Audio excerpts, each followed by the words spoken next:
నమస్తే. ఇన్నాళ్ళు నన్ను సపోర్ట్ చేస్తూ, ఎంకరేజ్ చేస్తూ మీ ప్రేమని నాకు అందిస్తున్న ప్రతి ఒక్కరికి కృతజ్ఞతలు. అలాగే ఈ వీడియో కూడా ఖచ్చితంగా మీకు ఉపయోగపడుతుంది. లైక్, షేర్ అండ్ సబ్స్క్రైబ్ చేసి మీ సపోర్ట్‌ని నాకు అందించండి. అలాగే ఈ వీడియో పట్ల మీకున్న అభిప్రాయాన్ని కామెంట్ సెక్షన్‌లో కామెంట్ చేసి తెలియజేయండి. ఇప్పుడు వీడియోని చూద్దాం. జీవితంలో రకరకాల సమస్యలతో బాధపడుతున్నారా? ముఖ్యంగా ఆర్థిక సమస్యలతో సతమతమవుతున్నారా? ఎన్నో పరిహారాలు చేసి అలసిపోయారా? మంచి మార్గం దొరకాలని కోరుకుంటున్నారా? అయితే రండి, విశ్వాన్ని ఎలా అడగాలో తెలుసుకుందాం.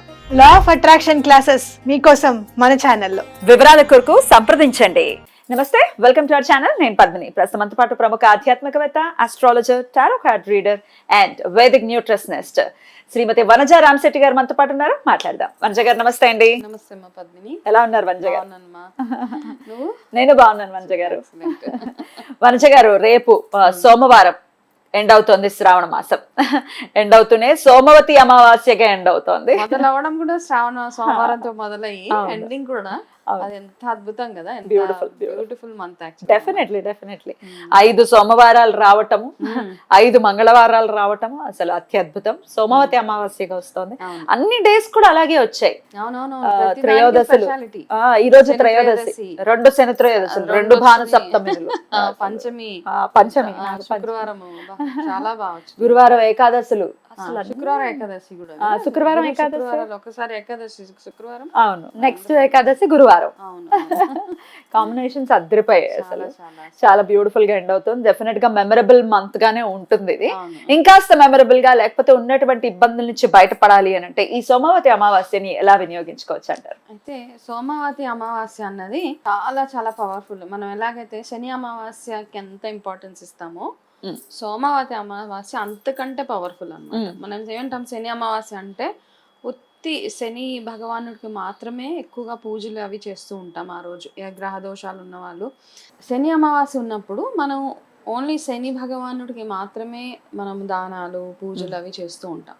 సోమవతి అమావాస్యలో ప్రత్యేకత ఏంటంటే, శివారాధన ఎందుకు చేయమంటారంటే, ఆ రోజు చేసిన శివారాధన ఏదైతే ఉంటుందో ఏమవుతుందంటే, ఆ రోజు ఈసారి వచ్చే సోమవతి అమావాస్యకి నార్మల్గా ఈ చంద్రుడుతో పాటు మిగతా గ్రహాలన్నీ శివారాధనకై ఉంటాయన్నమాట. ఆ రోజు శివుడి చుట్టూరే ఉంటాయంట ఈ గ్రహాలన్నీ. అందుకని ఏమంటారంటే, ఆ రోజు శివారాధన చేయడం వల్ల మనం చేసే శివారాధన శివుడితో పాటు అన్ని గ్రహాలకి వెళ్ళి మనకు ఏవైనా గ్రహ దోషాలు ఉంటే అవన్నిటిని బ్యాలెన్స్ చేస్తూ అవన్నిటి నుంచి మనం బయటకు తీసుకొచ్చేసే ఒక అద్భుతమైన రోజు సోమవతి అమావాస్య. సో చంద్రుడనే కాదు, ఏ గ్రహ దోషమైనా కూడా నివృత్తి అవుతుంది. ఉన్న వాళ్ళు కూడా ఏ రోజు చేసినా చెయ్యకపోయినా ఆ రోజు మాత్రం ఖచ్చితంగా పూజ చేయాలి. అండ్ శివయోగం కూడా ఉంటుంది ఆ రోజు. శివయోగం కాబట్టి ఆ టైంలో బ్రాహ్మీ ముహూర్తంలో మొదలయ్యి ఉదయం సన్సెట్ వరకు, సన్ రైజ్ నుంచి మొదలై, బ్రాహ్మీ ముహూర్తంలో కాదు,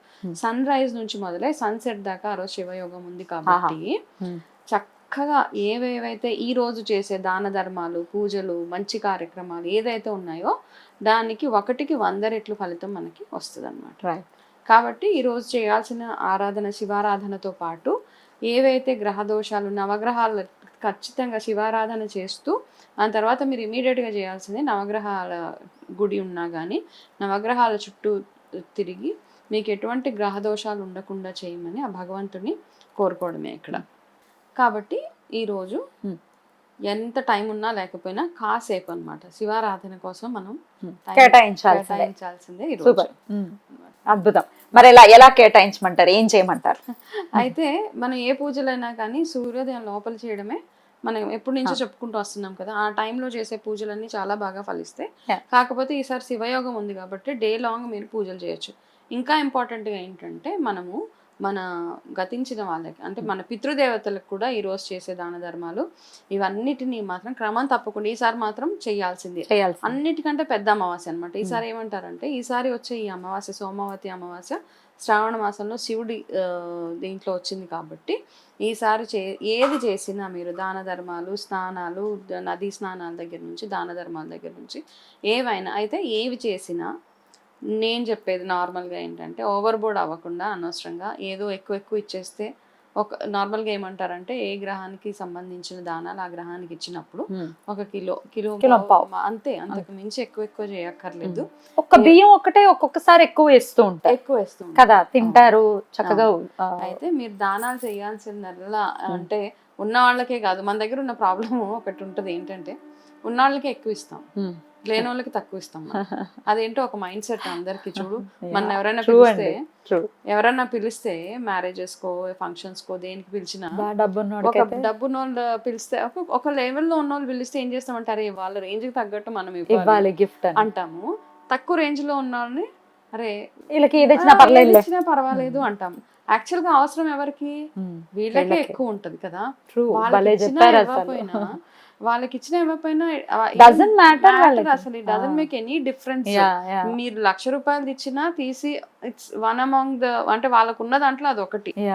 కానీ అదే కొంచెము తక్కువ స్థాయిలో ఉన్న వాళ్ళకి ఇస్తే మీ గురించి చెప్తూనే ఉంటారు, వాళ్ళకి హ్యాపీనెస్ ఇస్తుంది, అదొక ఆనందం ఇస్తుంది.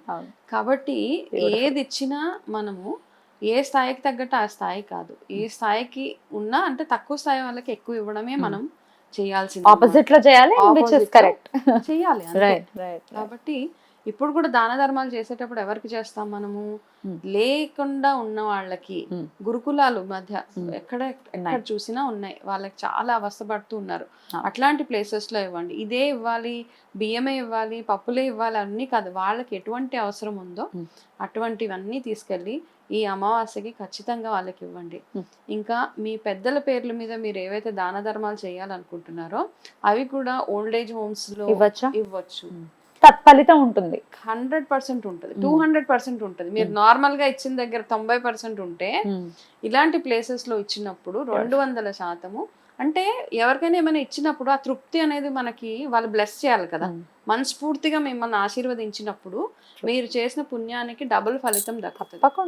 కాబట్టి అట్లాంటి ప్లేసెస్ లో ఏమంటే నేను ఇదే ఇస్తాను ఇంతే ఇస్తాను అన్న ఇది కాదు. అంటే ఎక్కడ మీరు గుడిలో నార్మల్గా 1 కిలో పావు ఇవ్వాలంటే అక్కడ ఇచ్చేయండి, వచ్చేసేయండి.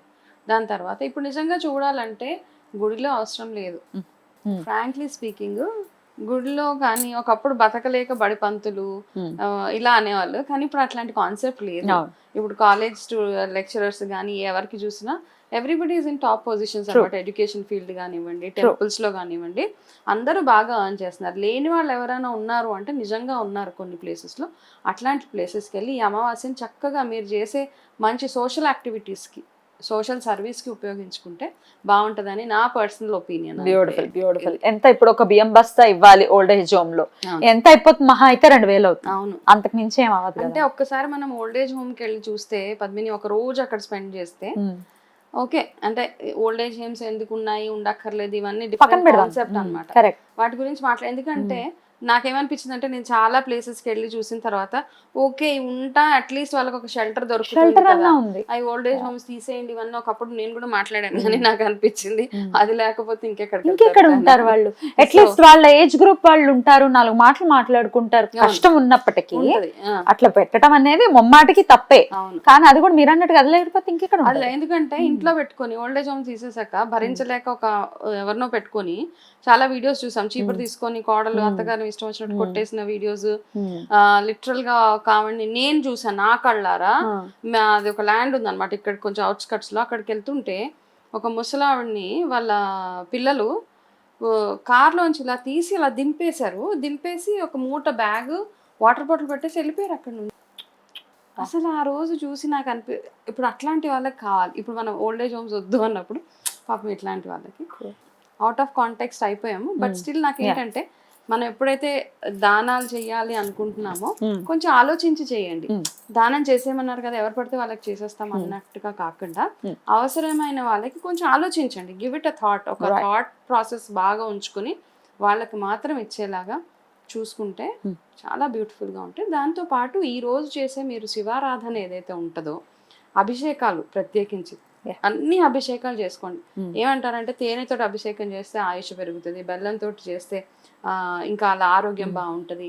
అలా రకరకాల పెరుగు, పాలు, పంచామృతాలు, బిల్వాలు, విభూది అన్ని రకాల అభిషేకాలు ఈరోజు చేసుకొని ఇంకా ఇంకా ప్రత్యేకంగా మీరు చేయాల్సింది ఏంటంటే ఈ అమావాస్యకి మీకు మంచి ఫలితం దక్కాలంటే మీ చేతితోటి మీరే పుట్టమన్నుతోటి ఒక చిన్న శివలింగాన్ని తయారు చేసుకొని ఆ శివలింగం తయారు చేసుకోవడానికి కూడా ఒక చిన్న ప్రొసీజర్ ఉంటుంది. పుట్టమన్ను తెచ్చుకోవాలి, అందులో కాస్త పాదరసం వేస్తారు. చాలా చూడండి ఎంత బాగా మంచి చేంజెస్ మీ లైఫ్ లో వస్తూ ఉంటాయి. తప్పకుండా అలా రావాలి, లైఫ్ లో చేంజెస్ రావాలి. అంతే. ఎక్కడ వేసిన గొంగళ అక్కడే ఇలా ఉంది మా బ్రతుకులు అనే వాళ్ళ పరిస్థితులు మారాలి అని అంటే శివయ్య మాత్రమే మార్గం, ఇంకొక అంతే, మార్గం లేదు. నిజంగానే. సో ఈ మంచి రోజు కాబట్టి Yeah. ఇలా చిన్న చిన్న రెమెడీస్ చేసుకుంటూ వెళ్ళిపోతే అద్భుతంగా ఉంటుంది. శ్రావణ మాసంలో అమావాస్య రావాలంటే మళ్ళీ 1 year వెయిట్ చేయాలి. మళ్ళీ 1 year కాబట్టి అది కూడా సోమవారం సోమవారం రావాలంటే ఇంకెప్పుడు వెయిట్ చేయాలి తెలీదు. సో వచ్చిన రోజున చక్కగా సద్వినియోగం పరచుకోవాలని మనస్ఫూర్తిగా మనవి చేస్తూ చాలా బ్యూటిఫుల్ గా ఎక్స్ప్లెయిన్ చేశారు మంజు గారు. Thank you so much. నమస్తే అండి.